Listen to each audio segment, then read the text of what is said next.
Welcome back to the Contemporary Guitar Blog. I'm Trevor Babb, and we're doing a little self promotion series today. This is the first of a few videos that I'm going to be doing with composers who are featured on my new record, From a Dream, which is set to come out in the next month or so on Frameworks Recordings. And today with me is Chris Cretella, who has a piece on this record that he wrote for me, a solo classical guitar piece called Ass Backwards is Backwards Ass Backwards. Chris, thanks for being here today. Yeah, no problem. Thanks for inviting me. Yeah, this is great. So, Chris, a lot of people who I feature on this channel are classically trained guitarists who have gotten into new music and, went and did a conservatory degree Mhm. and got into the new music and started doing things with electric guitar, maybe, or just, weird experimental music. Your story is a little bit different. So let's get into a little bit of how you got into guitar, what sorts of things you did, your musical journey, and where Mhm. it took you. All right. So I got into guitar by way of Metallica. My sister was dating a guy, like she's a couple years older than me, so she was probably in high school. I think I was in like seventh or eighth grade. She was dating a guy who had a bootleg VHS of Metallica on tour somewhere for "And Justice for All," and I remember I think like they opened with "Blackened" on the thing. That's the first song on "Injustice for All," and like they just started playing that song, and the crowd exploded, and I was just like, "Holy shit, I want to do that!" And so I bugged my parents about letting me play guitar.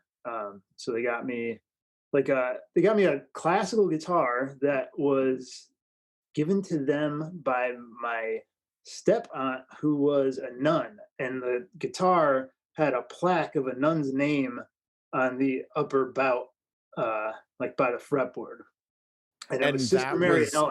a great instrument to play Metallica on, right? Yeah, it's perfect. Uh, like I still have it. It's down in my dining room. It's just kind of like decoration now. But like the bridge was already starting to like pop off the top, Um, there was probably like a half inch between the low E and the 12th fret, like, like a neck like this, probably could have shot arrows with it. Um, and so, yeah, I learned on that guitar for like a year and a half um, before my parents bought me an electric because they wanted to make sure I was going to stick with it. But yeah, I was trying to learn Metallica songs off of cassette tapes on that guitar. How'd you go from Metallica to being a guy who plays a lot of free improvisation, and has started writing his own music? And let's talk about the journey post Sure. Guitar Genesis of Chris Cretella. Yeah, so I started writing stuff fairly early into playing. Like I was like sort of noodling around and try to come up with riffs. So by the time I think I started playing when I was a freshman in high school. So by the time I was a sophomore, I started a metal band with some friends and was writing a good chunk of the music for that. So I already started writing. Um, and then the improvising thing, so like there's two tracks, so getting into weird music, so like and like sort of the avenue that took, it kind of like comes from Primus, oddly enough, because I saw a Primus video one day, and it was the first time I saw heavy music that was funny, and I was like funny in the music, which I didn't realize I liked the funny in the music, but when I saw that happening, it was heavy, it was funny. The guitar playing, I mean, Larry Lalonde is a sick guitar player. It's weird. It's kind of noisy. It's atonal, kind of free. And so like that, I started like incorporating bits of that into the metal band, like more in the solos. And a lot of it was because I was too lazy to write guitar solos, which always annoyed the singer in the metal band because he wanted it to be like those Metallica songs and stuff where the solo was always the same, but to me that was boring. The riffs were all the same, so like that was the one spot where you didn't have to be the same every time, and so I would kind of experiment in those solos. And then I don't know, maybe like probably somewhere in middle school, I started getting into Mr. Bungle. My sister was a big Faith No More fan, and she's like, "Oh, you got to hear this band by the singer from Faith No More. Um, they have a song on it where someone has diarrhea." And again, my childish, like, puerile humor was like, "Okay, I need that record. Of course, it's a heavy band with someone having diarrhea on it. I need to hear that." And so I got that, and that record, it was produced by their first record was produced by John Zorn, the Yeah, first tho is Bungle that's the record. one with "Squeeze Me Macaroni" on it, Yeah, yeah, right? yeah. Yeah, Yeah, yeah, it's the yeah. I diarrhea have that song. on vinyl. It's amazing. Yeah, it's a sick record. I mean, I think everyone around our age who is into the music that we're into has probably touched that record at some point. Yeah, That I record. think that's probably safe to say. Yeah. The drummer in the metal band, Dave Parmley, I don't know if you've ever met him Oh, around the I've music totally world. met Dave, Yeah, yeah. yeah. I've seen you play So with him a few times. yeah, yeah, he and I are still like great friends, still play together all the time. But he was always like way ahead of the curve with all the music stuff. Like he was always bringing like the weirder, more out things. And so I remember, I think he got interested in Zorn because of that record, and then started getting into Naked City and all that.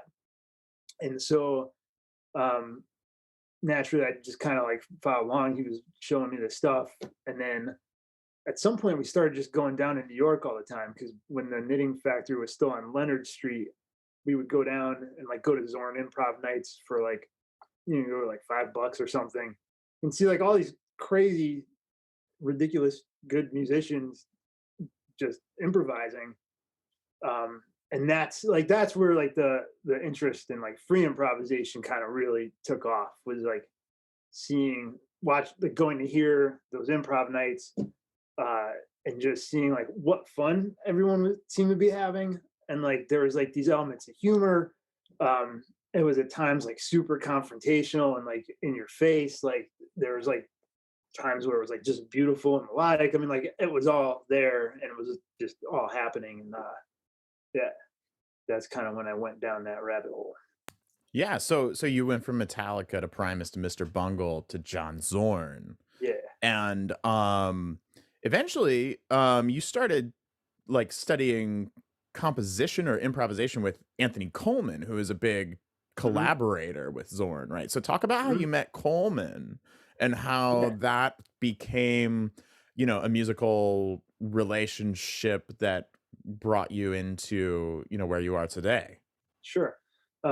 Yeah, I met Anthony in when I was in college, uh, at Southern Connecticut State University.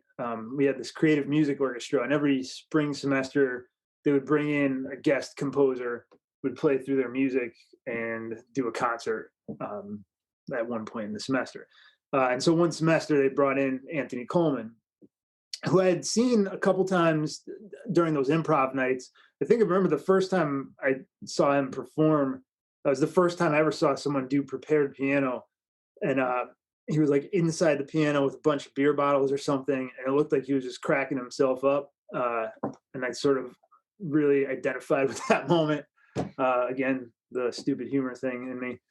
Um, and yeah, so he came to Southern. I was like super psyched. I think maybe me and Parmley were the only two people who even knew who he was. And so he came. He worked with us. We did the performance, and then at the time, I was in another class that semester where we had to do a paper on living American composer. And so here was this living American composer at school. So, and I happened to really be into his music. So I ended up doing this paper on him. And we kind of connected then. And then a few years went by where I just didn't get in touch. I mean, I'd go and see him perform every now and again. And then I was in this band. It's kind of in this like funk, had a bit of a writer's block, just sort of in a creative wall. And my wife was like, "Oh, you should contact that guy that you always talk about that you met at Southern and see if he'll give you some lessons, kind of get you out of your rut." And I was like, "Yeah, that's a good idea." So I took her up on that and called him and started studying with him privately for a couple of years. Cool, yeah, and that is what brought you to the CI department at NEC, from what I understand, right? Yep, So, 100%. talk about that program. That's a really, really unique program from what I Mhm. understand. Yeah. A lot of really interesting and musically varied people have come Yep. through that program. So talk a bit about your experience there and how that brought you through, kind of formed the musician that you are today. Sure, sure. So at the time, like I have my undergrad is in music, like just general music, but I focused like on composition and theory and stuff as an undergrad. And so while I was studying with Anthony, I kind of had an ulterior motive of just sort of building up my chops enough to try to get into a graduate program.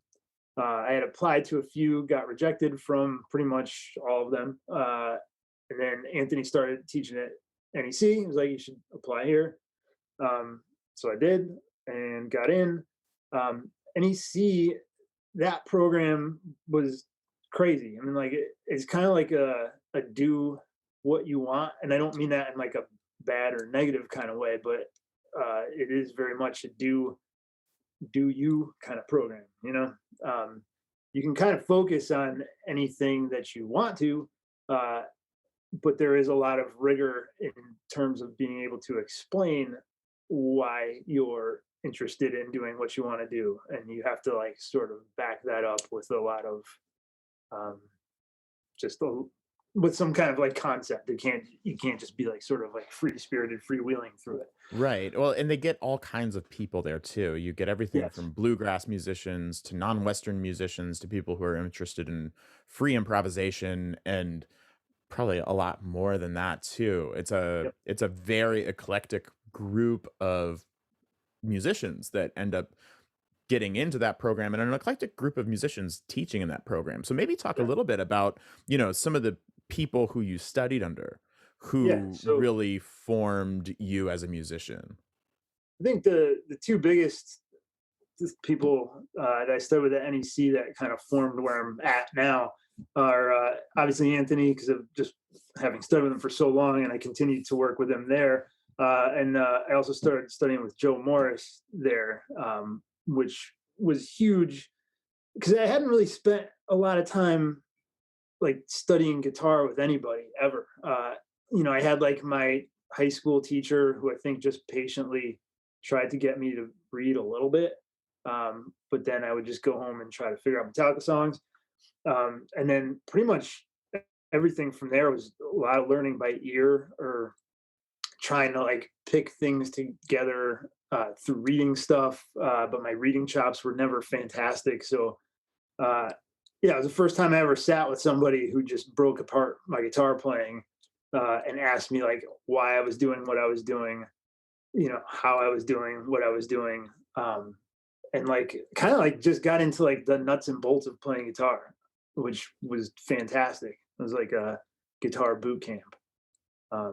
And Joe is like just like a I don't know. He's an amazing teacher. I think like he does a great job at sort of demystifying things that might be sort of if you're not if you're looking in certain places it maybe seem like what's happening is mystical or whatever and like for me at least like my mindset I like a more sort of just clear cut like nuts and bolts like this is what's happening, this is what we're doing. And I think working with someone who articulates things almost like you're learning a trade in a way uh, was incredibly helpful in forming how I think about music and work with it. Yeah, really cool.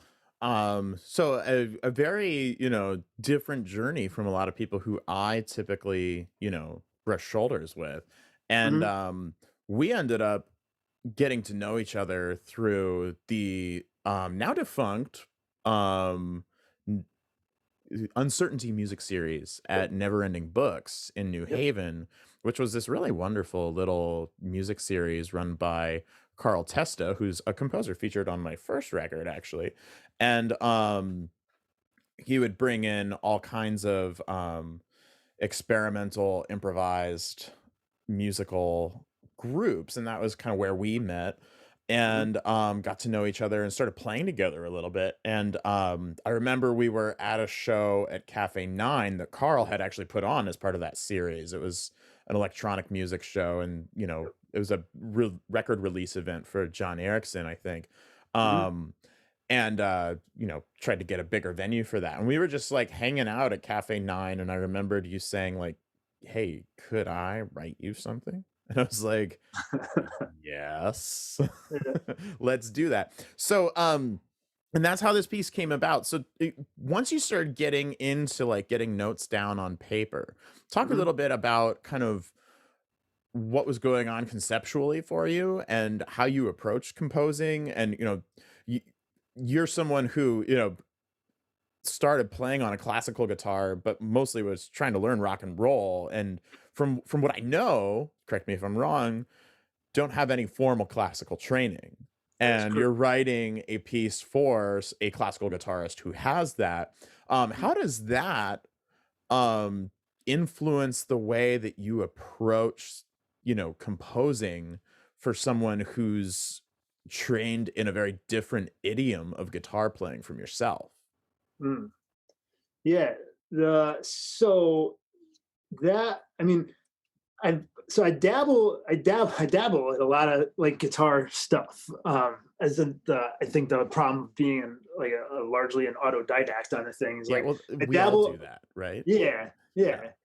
yeah, yeah, and like I think I dabble up to the point where then like I'm like okay, like this is where my technique fails me, and then I stop. Right.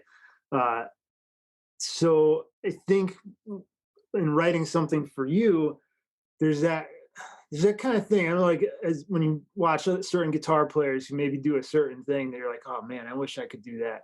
Like I have that thing with shred guitar players, right? Like most shred guitar music is awful. I think of it as like shred guitar players are like super villains because they have these amazing powers and then they use them in the service of evil by like playing horrible music, right? Um, and so, but there is like something about that technique that's like, oh man, I wish I could do that. And like, I'll sit with a metronome and try to like practice like a Megadeth guitar solo or something. I get impatient and bored, and eventually, again, my technique hits a wall, and I'm like, okay, I can't do that. Like, I'm not that guy. And having an opportunity to write for someone with classical chops, like love a lot of classical repertoire, just can't play it. But like it's again, I'm enamored of that ability. It's like one of those things. Oh man, I wish I could do that. So having someone who could do that, it's kind of cool. And like like you explore an idea that maybe you would want to execute a certain way if you could do it, but you can't. So you do it, make someone else do it, right? Right, yeah. I just remembered this. I'd forgotten about this until now, that I actually sent you like a vault of scores to study and things to Yeah, look at. I totally forgot that we had that exchange. yeah. What were some of the pieces that you were, doing some score study with when you were Mhm. getting ready to write this piece that were really impactful for you on the final product? I think the one that there were so like obviously the book of heads, like I always like Zorn stuff. I've listened to the Revo recording of that a million times. I've had it forever. So actually seeing those scores for the first time uh, was great. Uh, just to understand how that stuff was put together. Yeah, they're really peculiar scores too. Yeah, yeah, they're like just visually stunning. They're cool to look at, even like you know as like little artifacts. But then there was the is it Pizzati? Moro Yeah, Pizzati? Maurizio Pizzati. Yeah, Those that pieces piece. are crazy. Yeah, yeah. That one I think stuck out like the most. I just kept going back to that, Mhm. and just um, yeah. So what from the Pizzati made its way into your piece? Because I can't picture it. Your piece is so different from the Pizzati in so many different ways, and I'm wondering, like, what it was about the Pizzati that influenced you in your piece? I think just the idea of like that weird little world that he created. Like I Uh-huh. think it's like um, uh, the like that thing of like creating this like little environment that is just like so singular. Um, not saying that I did that. I don't know, but like Mhm. that was kind of what I was, I guess, getting from that and trying to go for is like creating like a small little world that is its own little thing, Mhm. and that is almost like sort of like just this like little sealed off package. Yeah. Yeah. Yeah, because I mean, technically, there's just a lot of very, very peculiar stuff in those pieces that, Yeah. like, maybe I'll be able to do them someday. Yeah. But like I've tried and it's hard stuff. There's a lot of really atypical right hand things going on in those Mhm. pieces. And it takes an incredible amount of commitment to execute them, I think. Yeah. And your piece takes an incredible amount of commitment to execute too, as I well know from having Mm. practiced it and put it together. Um, so yeah, so Book of Heads meets Pizzati. I Yeah. think that there is something there because we kind of have this, you know, something of like a very like European formalist kind of structure that Mhm. also meets this very whimsical like series of left turns, you know, Mhm. the a very like John Zorn like channel surfing kind of musical aesthetic that Yeah. kind of collides with, you know, the European formalism in your piece too. Mhm. So um yeah, really cool. So this title, we have to talk about this title. Yeah. Um I know where it comes from, but I'm just gonna Yeah. like posture. What why'd you choose the title? Yeah. So like the title is from Gravity's Rainbow by Thomas Pynchon. Uh, and so like that's one of my favorite books. I love it. The first time I read it, I did not get it. I kind of liked it. There were some parts that stuck, whatever. But then on a working commute, I started listening to it on tape, and I was like, "Holy crap! This is like a slapstick. This is like a Marx Brothers movie or something, or a cartoon." Uh, and then I went back and reread it. But that that line always cracks me up. Like this conversation between these two guys, and the whole one guy says something's ass backwards, and this other guy is like, "Well, actually." Um, so it's just a line that always stuck, and like I was kind of thinking about so like in a way for me like the idea of like composing a lot of it is just like slowing improvisation way down or like being able to edit it right like 'cause you're improvising you just make these decisions boom boom boom boom boom things are going things are happening and maybe you play something like you hear it on a recording and like, yeah I could have done this and that would have been cooler but whatever. So like composing is a way of like taking that thinking and then just like slowing it down and being like I just did this. Now I can do this. And then like sort of twisting and tweaking. And so, and then writing something in a way that you improvise for someone else in a way that you can't play is the whole thing is kind of ass backwards. So like kind of that a little bit feeds the title. That idea Yeah. of compose like writing down an improvisation that you would play for someone else to play. Right, exactly. You Yeah, you know, when I first got the piece, I was looking for like retrograde structures all the way through it, and then I was like, "That's not what's going on here." It reminds me of actually a piece that I just played this past weekend that kind of has a similar sort of vibe. Eve Yeah. Beglarian has a piece called "I'm Really a Very Simple Person," Hmm. and the piece kind of presents as being very simple, but it's Mhm. actually like incredibly deceptively difficult to pull off in the Okay. ensemble. And you know, Eve actually ended up showing up for our last performance of it in the botanical gardens and she said, "It's called a very simple person. I'm really a very simple person." And it's really not a very simple piece because when we tell people that we are very simple people, we're lying. Yeah. And so, um, yeah, it's the same sort of thing, like, you know, kind of like this idea of like exploring paradoxical ideas through composition where you're, you know, like you said, writing an improvisation that you would play, but you're not going to play because you can't play it and you're writing it for someone else who actually is going to play it. Like, Yeah. and yeah, that's really, really whimsical and funny to me. And, you know, I kind of love, the way the album sequencing worked out that like this is the last thing that Mm, we really hear on this mhm, record. Um and all the pieces are so different.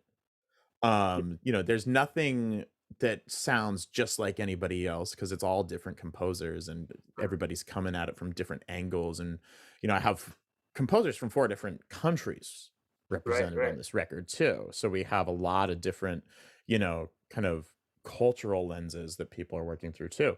But Mhm. this thing, is like this little 4-minute miniature at the very end of the record that's just like a whoa, kind of thing.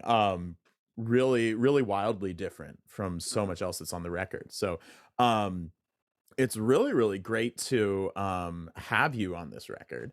Thank And let's talk a little bit about what else you're up to. I mean, I know you're very different from the other composers on this record too, because you're like one of these composer with a day job kind of people, you. which is, Yeah. a really noble pursuit. We all know that Steve Reich and Philip Glass were driving taxis in New York before they made it big. So, your time might still be coming, Chris. Uh maybe this record will help. Who Never knows? know. Um, but as far as like other projects that you've got going on, like what else is happening in the musical universe of Chris Cretella? Yeah. So I just finished up mastering a record that I did with the violin player Brian Slattery, who you know. Um, so we're doing it's a record of Django Reinhardt compositions uh, that we recorded over the last 2 years. We started practicing the stuff right before the pandemic hit. Yeah. And it was like one of those things that because it was just the two of us, we could meet up outside and practice throughout the summer. And Mm. then we kind of were comfortable enough with each other that we can continue working through the winter and all that stuff. And Yeah. so So what did it how are you approaching Django's music? Because I could imagine it doesn't sound just like Django Reinhardt and Stefan Grappelli just, going at it 100 years later. There's got yeah, to be some sort of difference here. yeah. So I like when I first started arranging the stuff for solo guitar, and I've always like any guitar player, uh, I've always loved Django Reinhardt. Um, how can you not? And so I started just kind of like diving into his actual compositions back maybe like late 2019. Was arranging them as solo guitar pieces. My original thinking was just to do this solo guitar thing. Which is totally And possible because you have like twice as many fingers on your left hand as he did. I know, right? Yeah, easy enough. Yeah, it should be Um, better, right? yeah, right. Oh, if only. Um, yeah, so I started doing it by myself, and then I realized how like unfun it was to do by myself. So I figured I would contact Brian because I play with him in another band called Dr. Caterwaull's Cadre of Clairvoyant Claptraps, uh, and I always knew like playing together for like the last 10 years that there's a side of him that I think like if you push, you can get it to come out, which I like to do in Dr. Caterwaull's, just kind of like throw these little bombs out every now and again and see who I can trip up or like push a little. And so it started kind of becoming this thing where I was also thinking a lot about Misha Mangelberg and his work with the ICP Orchestra. I don't know if you've listened to much of his stuff or not. I haven't. ICP does not stand for Insane Clown Posse, It right? does not. No. Yeah, let Instant what Composers Pool. uh-huh. Funny story though. Once, like in 2003 or six or something, uh, me and Dave Parmley again went to New York to see the ICP orchestra, and there were maybe like 10 kids in line with ICP and Insane Clown Posse shirts on, uh, and we knew that they were probably at the wrong show, but we didn't tell them, and we let them buy tickets and go in.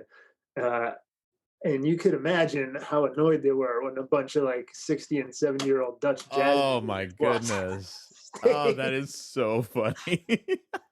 They didn't stick around. Oh, that was good. Oh, juggalo disappointment, right? Yeah, yeah. There's The another piece tears of a title for clown. you.